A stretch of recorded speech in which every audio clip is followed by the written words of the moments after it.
I regretfully forgot my wallet again, so I asked if my friend could cover the bill. When my niece's school had an extended break, it became a routine for my single mother sister-in-law and her daughter to stay at our house. Initially, I sympathized with her situation and believed in helping out. But over time, she began taking it for granted. One day, she insisted on going to a new outlet mall nearby, and reluctantly, I agreed. However, she conveniently forgot her wallet and demanded that I pay, frustrating me. Despite this, I didn't want to disappoint my sweet niece, who often went without due to their circumstances. Reluctantly, I covered the cost, insisting my sister-in-law repay me. Unfortunately, it didn't end there. On another occasion, my sister-in-law demanded another trip to the outlet mall. And this time, I was determined not to give in. My husband and I, in our 30s and married for 5 years without children, had discussed the possibility of infertility and decided to let things happen naturally. Our parents were supportive, understanding that not every couple follows the same path. Though still hopeful for children, we were planning our future without excluding the possibility of living without them. My younger brother, still single, once joked about having lots of kids for my share, seemingly unaware of our fertility discussions. Meanwhile, my husband's older sister, the sister-in-law in this story, was a single mother who regularly visited us during her daughter's school vacations. While I suggested alternatives, she insisted on staying, citing financial hardship. My niece, adorable and well-behaved, quickly became close to us, creating cherished summer memories at our house. As she entered middle school, the expenses began to mount with stationery, magazines, and fashion. Despite not wanting to interfere, my husband and I decided to give a generous middle school entrance gift. Touched by the thoughtful thank you letter, we looked forward to enjoying our separate vacations due to his work commitments. However, after Marine Day, my sister-in-law and niece unexpectedly arrived, announcing their month-long stay, reminiscent of previous years. I reminded her of our agreement to end these extended stays, but she brushed it off, saying, "I'll just stay in the room." Entering the room confidently, my sister-in-law remarked, "I've used every year," while my niece hesitated. Urged by her mother, my niece hurriedly brought their luggage, apologizing to me before following. Casually settling in, my sister-in-law suggested a visit to a new nearby outlet mall. Controlling the air conditioner and changing settings, she made herself comfortable, expressing delight at not worrying about saving electricity while sipping on a chilled beer my husband had prepared. Frustrated, I called my husband, who couldn't leave work due to their unexpected visit. He asked me to handle his sister for the time being, promising to talk to her when he got home, even if it meant working late. Troubled by her unexpected stay, I couldn't ask him to leave work early. Reluctantly, I decided it was better to take my sister-in-law and niece to the outlet mall than to have them linger around the house. My niece, seemingly interested, nodded along with her mother's conversation. Despite my reservations, I couldn't bring myself to ask her to endure it, especially considering she's my husband's relative. Unprepared for lunch and with unexpected guests, I reluctantly agreed to take them to the outlet mall, opting for a bus due to the heat. Complaining about the walk and the absence of the car, my sister-in-law begrudgingly understood the situation. As we arrived at the outlet mall, she started fussing about forgetting her wallet. Her explanation about mistakenly putting her credit card back in her wallet didn't make sense. While I pondered her story, my niece looked momentarily disappointed but soon smiled, saying she's happy just looking around. Feeling sorry for my niece, I suggested covering today's shopping, estimating it wouldn't exceed $400 for 3 people. However, my sister-in-law seemed most delighted, eyeing expensive items from famous brands. I ended up playing the role of her wallet, using my credit card since I didn't have enough cash. Demanding repayment as soon as we got home, my sister-in-law claimed she couldn't do it right away, citing a lack of cash and a forgotten bank card. When I suggested using her credit card's cash advance, she claimed her credit cards had expired, blaming a mix-up with a new one. I pressed her for proof, incredulous that she had allowed her cards to expire 3 months ago. She explained that she had panicked and switched wallets when her old one broke, making an honest mistake. She didn't want her in-laws to know about her financial struggles. Having already burdened them with the divorce, I found it challenging to be too harsh with my sister-in-law, especially since she promised to repay me once back at her house. During that summer, she stayed with us for about a month.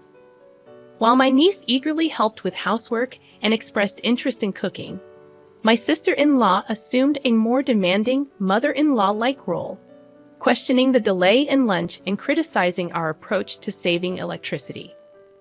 My sister-in-law never contributed to housework and complained twice as much as anyone else. With her and my niece's presence, daily chores expanded to doing laundry for 4 people. When I mentioned the no air conditioning rule, complaints tripled. Frustrated, I asked my sister-in-law for help in hanging the laundry, but she dismissed it, insisting that being in the sun affected her skin and demanding an expensive sunscreen brand. After a month of enduring this, my sister-in-law finally left with my niece. However, when I asked her to repay the money she owed, she refused, claiming she couldn't do it before payday. Persistent in my demands, I eventually sent a certified letter as proof. When my niece discovered her mother hadn't repaid the money, she revealed that her mother had been receiving financial support from her ex-in-laws since the divorce. My niece promised to take responsibility and repay me from the financial support her mother received. She also expressed concern about her mother's increasingly sloppy lifestyle, embarrassing her. This situation fueled my anger towards my carefree sister-in-law. With my niece approaching high school and college expenses looming, I felt compelled to teach my sister-in-law a lesson. Taking advantage of the school break, my sister-in-law and niece stayed with us again. Immediately upon arrival, my sister-in-law demanded a trip to the outlet mall, claiming she needed winter clothes. Sensing a potential repeat of her carelessness, I had already contacted some allies. After about 2 hours of shopping, my sister-in-law called, admitting she forgot her wallet and requested I cover the cost. Half of me thought it was typical, while the other half was exasperated. Claiming that my niece wasn't feeling well and we had already gone home, I declined to cover her expenses. Infuriated by her carelessness regarding her daughter, I emphasized that all she had to do was admit she didn't have enough money and return the items. Why did I have to cover the expenses for her shopping? Regardless, I needed to proceed with my plan. I informed her that I would be back soon after dropping my niece off at home. She questioned the time frame, and I mentioned I had just reached a nearby bus stop, indicating it would take another hour using public transportation. Surprisingly, she accepted this without demanding a taxi, making me suspicious that she might be up to something. She likely didn't want to risk me not coming back if she complained too much. An hour later, I arrived at the designated store with my collaborators. My sister-in-law was there, arms full of clothes and bags, instructing the staff to add more items. It seemed she planned to shop even more while awaiting my return. When I greeted her with an apology for the delay, she was surprised to see familiar faces beside me. Alongside me stood my husband, who was supposed to be at work.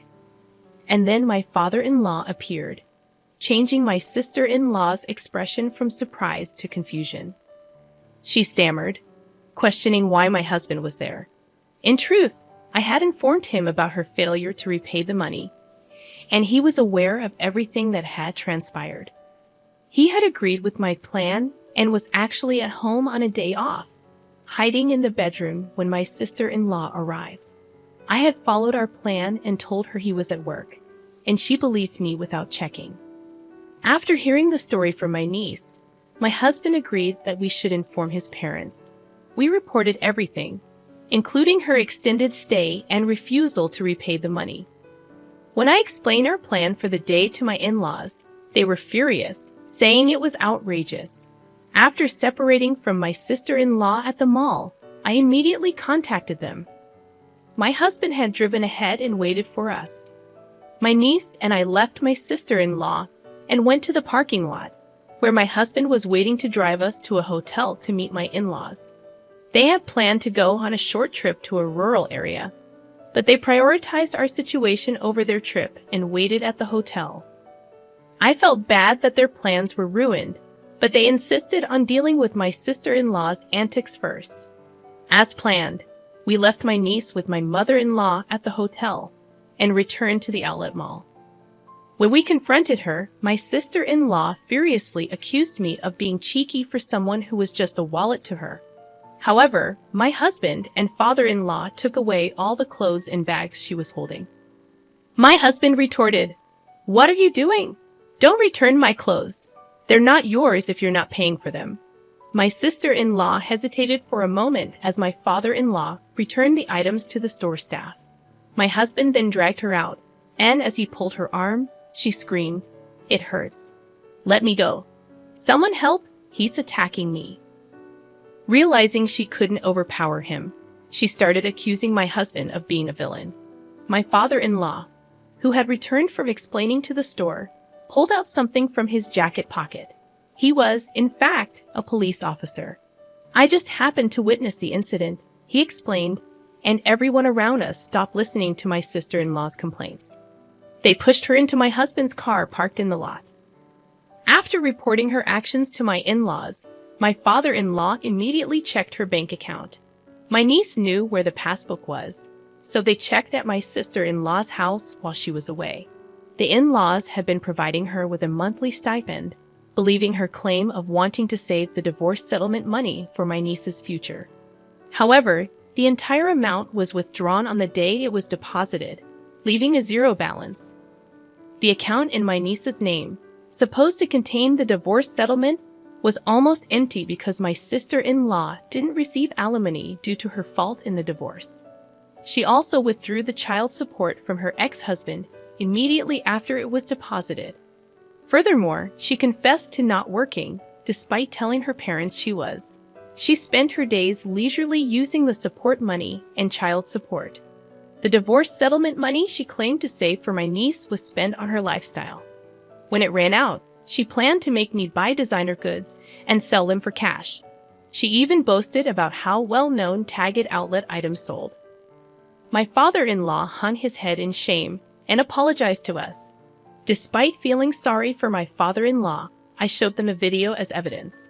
It captured my sister-in-law red-handed.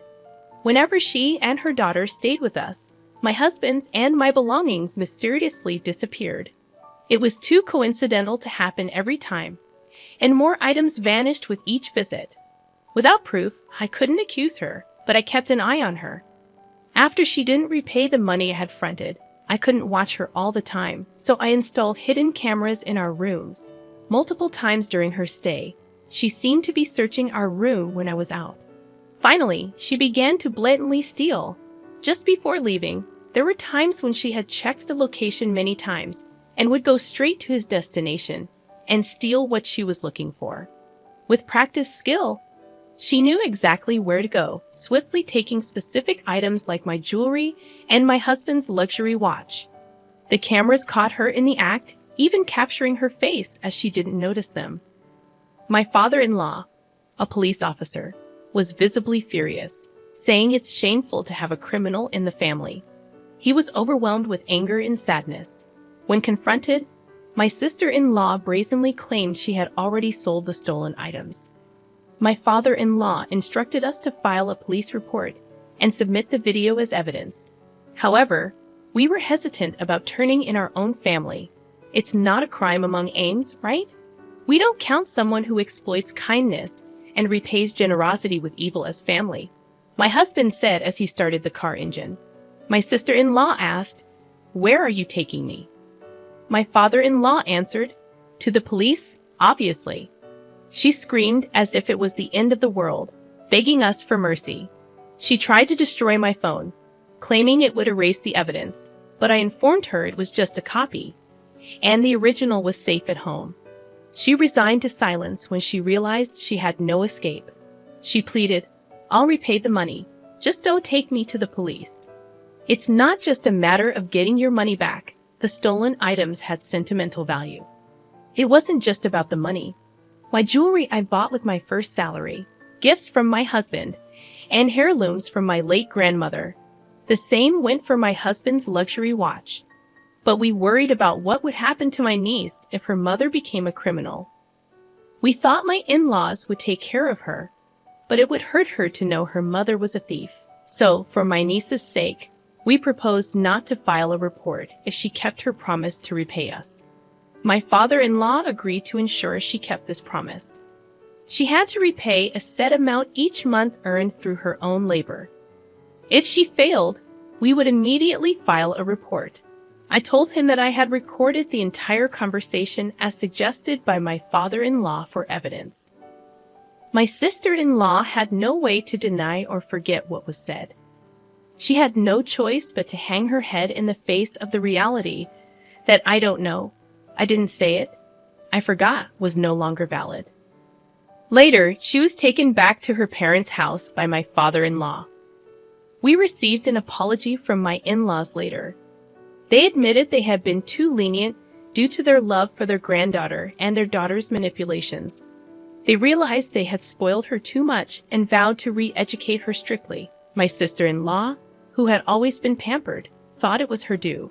After getting engaged, she quit her job to become a housewife. Even though it was difficult to get a job again after the divorce, my sister-in-law herself confessed that she thought she was only working part-time, but in reality, she wasn't working at all. After her divorce, she didn't even attempt to work, saying she didn't want to be associated with unfashionable older women. My father-in-law, knowing she was too sheltered, arranged for her to work at a company owned by his acquaintance. The owner was strict but fair. She struggled with basic manners and language, and her salary was managed by my mother-in-law, used to repay us. My sister-in-law and her daughter moved out of the house left by her ex-husband, and now live under strict supervision with her parents. My niece is becoming a more responsible person, helping her grandparents. She plans to stay with them during the winter break, but looks forward to visiting us during the spring break. My husband and I are excited for her next visit. As for my sister-in-law, regardless of any change in her, she is not welcome in our house. We both agree it's best to avoid unpleasant feelings.